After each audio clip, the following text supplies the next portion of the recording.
Inilah ruas Jalan Raya Nagrak, akses jalan menuju kantor Desa Nagrak yang terendam banjir setinggi lutut orang dewasa.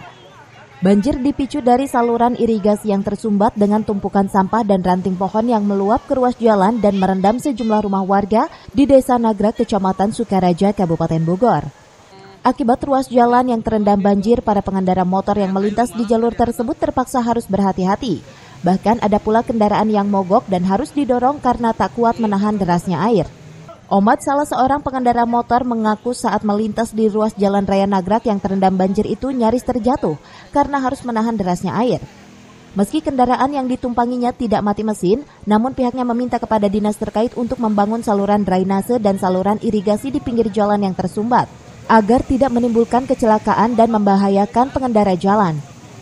Apa motornya? Tapi banyak juga mogok sih.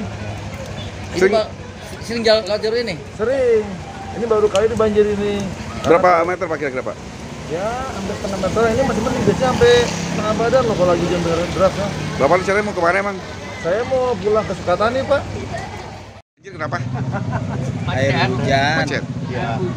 Air hujan tuh Ayo di kolam kokonya. Jadi kolam kokonya kurang gede. Cai. Ini setiap hujan atau gimana Pak? Setiap hujan begini. Oh, setiap hujan banjir. Berapa meter Pak ini Pak ketinggian Pak? Kalau ada yang macet, kalau nggak ada yang macet enggak. Ketinggiannya berapa meter sih Pak ini Pak? Apa? Ketinggiannya berapa meter? Ada satu keluaran dewasa. Paling semeter lebih doang paling.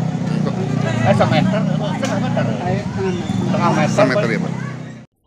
Dari Sukaraja, Kabupaten Bogor, Suhanda Abrizi melaporkan.